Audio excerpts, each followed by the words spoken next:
السلام علیکم dear listeners, جی جناب کہیے کیا حال احوال ہیں، کیسے ہیں آپ سب؟ دعا ہے، امید ہے آپ سب خیریت سے ہوں گے۔ الحمدللہ میں بھی بالکل خیریت سے ہوں، اور جناب آپ کے لیے لے کر آئی ہوں ناول کی نیکسٹ ایپیسوڈ، ناول جس کی فرمائش ہم سے کی ہے عروسہ جلیل نے۔ ناول کا نام ہے حسن المآب، مصنفہ ہیں مرجان کتب، قسط نمبر 3۔ جبار آفس میں کام کرتے جبار نے میزان کی بدحواس آواز پر چونک کر چہرہ اٹھا کر اس کو دیکھا۔ ان کے برانڈ کے نئے پرفیوم کی لانچ ہونے والی تھی، ایسے وہ دونوں بے حد مصروف تھے۔ سب خیریت؟ میزان کے سنجیدہ تاثرات دیکھ کر اس نے آہستگی سے پوچھا۔ بھابھی کی نانو فوت ہو گئی ہیں۔ لمحے کے 1000ویں حصے میں جبار کے تھکتے ذہن نے وہ بات پروسیس کی اور وہ کرسی دھکیل کر تیزی سے اٹھ کھڑا ہوا۔ احساس ذمہ داری نے سید جبار عالم کو پوری شدت سے اپنی لپیٹ میں لیا تھا۔ انا للہ و انا الیہ راجعون، مدھم سا کہتے ہوئے اس نے ٹیبل پر موجود فائلز کو ایک نظر دیکھا اور پھر حیران ہوتے میزان کا کندھا تھپک کر تیز قدموں سے آفس سے نکل گیا۔ پیچھے دنگ رہ جاتے میزان نے اس کی اہم کھلی فائلز، سیل فون اور سٹینڈ پر لٹکے کوٹ کو دیکھ کر پیچھے کھلے دروازے کو دیکھا جہاں سے قلب جبار گیا تھا۔ وہ جسے رشتے نبھانے اور سنبھالنے نہیں آتے تھے سب کچھ چھوڑ چھاڑ کر اپنے نکاح میں آئی عورت کا غم بانٹنے نکل گیا تھا۔ گاڑی افکار منزل کے باہر کھڑی کر کے اس نے اپنے بے ترتیب بالوں میں ہاتھ پھیرا اور پھر کھلے دروازے کو دیکھ کر بیل بجا کر اندر قدم رکھے۔ صحن میں لوگوں سے تعزیت کرتے افکار صاحب اور نائلہ بیگم نے چونک کر اس کو دیکھا جس کے آنے کی انہیں ہرگز امید نہیں تھی، جبکہ کئی مرد حضرات نے چہرہ پھیر کر اس شاندار اجنبی مرد کو دیکھا جو سفید شرٹ اور سیاہ پینٹ میں بے حد سنجیدہ اور پروقار لگ رہا تھا۔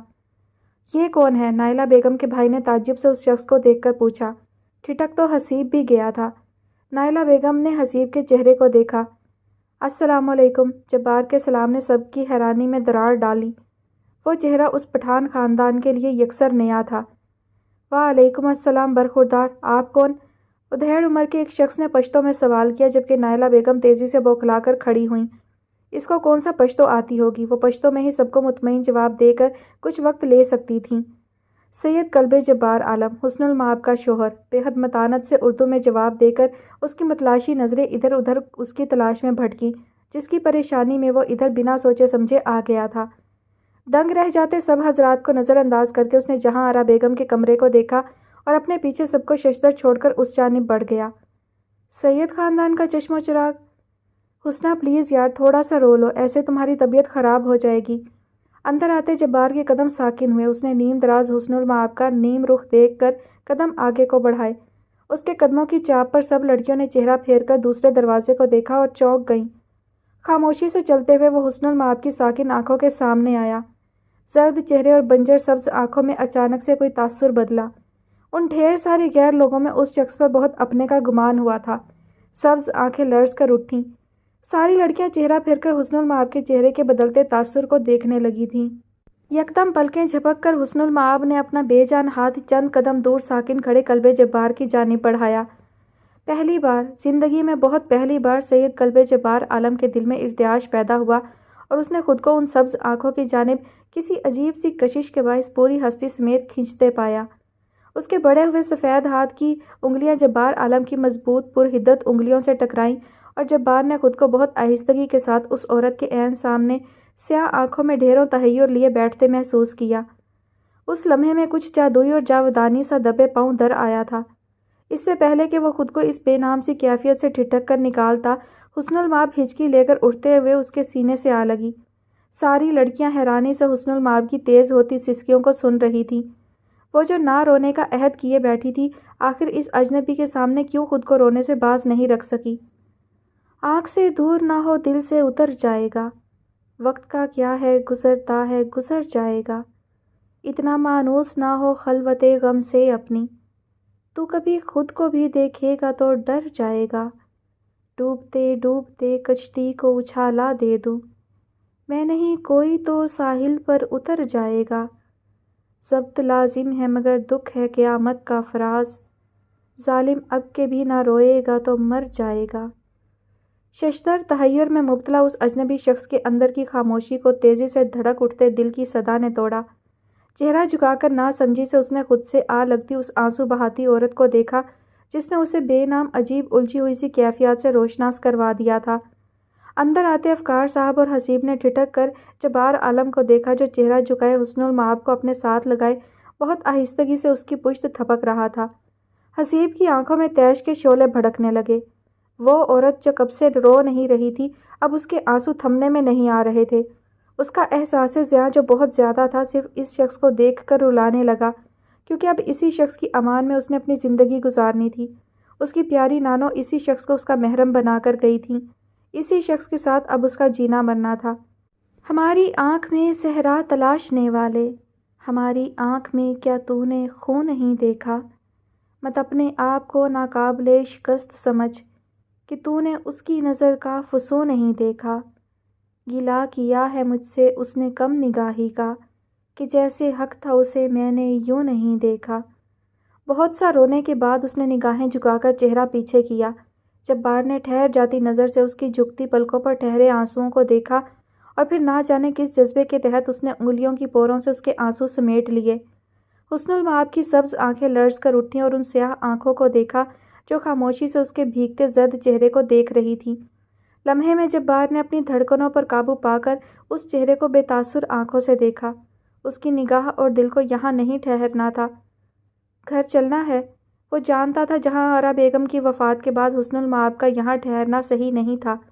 حسن المآب نے نظریں جھکا کر بغیر سوچے اسبات میں سر ہلایا۔ نانو کی غیر موجودگی میں مامی اور حسیب کے ہوتے ہوئے وہ یہاں ایک لمحے کو بھی سانس نہیں لے سکتی تھی۔ جبار نے اٹھ کر خود پر پڑتی بے شمار نظروں کو نظر انداز کر کے پیچھے کھڑے افکار صاحب کو دیکھا۔ میں حسن المآب کو اپنے گھر لے کر جا رہا ہوں۔ افکار صاحب کے ساتھ کھڑے کینہ توز نظروں سے دیکھتے حسیب کو یکسر نظر انداز کر کے اس نے سنجیدگی سے کہتے افکار صاحب کو چونکا دیا۔ لیکن بیٹا ابھی تو اماں کا کل بھی ہونا ہے، انہوں نے کچھ کہنا چاہا۔ میں خود حسن المآب کو کل پہ لے کر آؤں گا مگر ابھی میں یہاں اسے چھوڑ کر نہیں جا سکتا۔ ایک سخت سنجیدہ نظر حسیب پر ڈالتے ہوئے اس نے افکار صاحب کو گھبراہٹ میں مبتلا کر دیا۔ لیکن بیٹا انہوں نے کچھ کہنا چاہا۔ حسن المآب کی نانو نے مجھے ذمہ داری دی ہے اور مجھے اپنی ذمہ داری اچھے سے نبھانی آتی ہے۔ ان کو دو ٹوک جواب دے کر وہ حسن المآب کی جانب پلٹا جو سر پر دوپٹہ صحیح سے جمائے کندھوں پر سیاہ شیشوں والی چادر اوڑھ کر نظر جھکائے شاید اپنی چیزیں رکھنا چاہ رہی تھی۔ سوائے تمہارے سب کچھ میرے گھر پر موجود ہے حسن المآب۔ اس کی سنجیدہ بات پر سب لڑکیوں نے ایک دوسرے کو معنی خیزی سے دیکھا، جبکہ حسن المآب نے چہرہ پھیر کر ان سنجیدہ سیاہ آنکھوں کو دیکھا اور پھر ٹیبل پر پڑا اپنا سیل فون اور گاڑی کی چابی اٹھا کر اپنے چھوٹے سے سیاہ پیک بیگ میں ڈالی اور آہستہ قدموں سے اس تک آئی جو اس کا ہی منتظر تھا۔ اس کے اپنی جانب آتے لڑکھڑاتے قدم محسوس کر کے جبار نے اپنا دایاں ہاتھ اس کے سامنے پھیلایا جسے ایک جھجک اور جھکے چہرے کے ساتھ تھاما گیا۔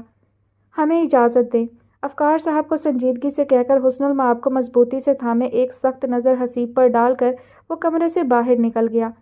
پیچھے ان کے کیا باتیں ہوتی ہیں اس کی پرواہ کسی کو نہیں تھی۔ باہر بیٹھے مرد حضرات حیرانی سے حسن المآب کو اس اجنبی مرد کا ہاتھ مضبوطی سے تھامے باہر آتے دیکھ کر تیزی سے اٹھ کھڑے ہوئے، مگر اس شخص کی سنجیدہ سیاہ آنکھوں میں کوئی ایسا سخت سا تاثر تھا کہ وہ لوگ باز پرس نہیں کر سکے، روک نہیں سکے۔ گاڑی کے پاس آ کر حسن المآب کا ہاتھ چھوڑ کر اس نے آہستگی سے پیسنجر سیٹ کا دروازہ کھول کر اسے دیکھا اور چونک گیا۔ جب سے اس عورت کو دیکھا تھا سید جبار عالم چونک رہا تھا۔ نمکین آنکھوں سے وہ چہرہ اٹھائے افکار منزل کو دیکھتے ہوئے جبار کو عجیب سے احساسات سے دوچار کرنے لگی۔ وہ یقین سے بتا سکتا تھا کہ اس لڑکی کا افکار منزل میں گزارا سہل نہیں تھا۔ وہ کچھ دن میں ہی جان گیا تھا تو پھر یہ آنسو، جس جگہ انسان کی قدر نہ ہو وہاں سے جاتے ہوئے آنکھ میں آنسو نہیں آنے چاہیے۔ مدھم سنجیدہ بات پر حسن المآب نے چونک کر چہرہ پھیر کے اپنے برابر منتظر کھڑے شخص کو دیکھا۔ یہاں میری نانو رہتی تھی، مجھے صرف ان کے ساتھ گزرا وقت یاد ہے اور کچھ بھی نہیں۔ اس کے بھیگتے لہجے پر جبار نے مزید چونک جانے سے خود کو روکتے ہوئے اس چہرے کی جانب دیکھنے سے اجتناب کیے رکھا۔ حسن المآب نے ایک آخری خاموش نظر افکار منزل پر ڈالی اور پھر کھلے پیسنجر سیٹ کے دروازے سے اندر بیٹھ گئی۔ اس کے بیٹھتے ہی جبار نے دروازہ بند کیا۔ گھوم کر ڈرائیونگ سیٹ سنبھالتے ہوئے اس نے جیسے ہی دروازہ بند کیا اس کا سیل فون بج اٹھا۔ ترچھی نگاہ ساتھ بیٹھے وجود پر ڈال کر گاڑی سٹارٹ کرتے ہوئے اس نے سیل فون کان سے لگا لیا۔ السلام علیکم، کیا بنا میٹنگ کا؟ دوسری جانب میزان کو کچھ بھی فضول نہ بولنے دینے کا موقع دیے بغیر سیدھا مدعے کا سوال آیا۔ حسن المآب نے چونک کر اس کو دیکھا جو سیدھ میں دیکھتے ہوئے سنجیدگی سے ڈرائیونگ کر رہا تھا۔ لمحے بھر کو نانو کے انتخاب پر اس کی نظر ٹھہر گئی۔ وہ نہیں جانتی تھی کہ اس شخص کو دیکھتے ہی ایک بار پھر اس کی آنکھوں کی سطح بھیگنے لگی تھی۔ نظروں کا ارتکاز محسوس کرتے جبار نے کال منقطع کر کے چہرہ پھیر کر دیکھا اور ایک بار پھر اندر تک چونک گیا۔ وہ بظاہر یقیناً جبار کو ہی دیکھ رہی تھی، مگر نہ جانے کیوں جبار کو یقین تھا کہ وہ اسے نہیں دیکھ رہی تھی۔ وہ سبز آنکھیں جبار کے چہرے دیکھ کر نہ جانے کیوں ساکن تھیں۔ ان آنکھوں میں اس کے لیے وہ ستائش نہیں تھی جو وہ برسوں سے اپنے لیے ہر آنکھ میں دیکھتا آ رہا تھا۔ ان سبز آنکھوں میں نہ جانے کیسا سوگوار سا تاثر تھا کہ جبار نے تیزی سے نگاہیں بدل کر سامنے اسکرین کی جانب دیکھا۔ کچھ تھا جس نے جبار کو بے چین اور غیر آرام دہ کر دیا تھا۔ خود ہی وہ آنکھیں تھک کر چہرہ پھیرے باہر بھاگتے دوڑتے مناظر کو دیکھ رہی تھی۔ جبار نے دوبارہ چہرہ پھیرنے کی کوشش نہیں کی۔ وہ چہرہ پھیر کر اپنے برابر دیکھنا ہی نہیں چاہتا تھا۔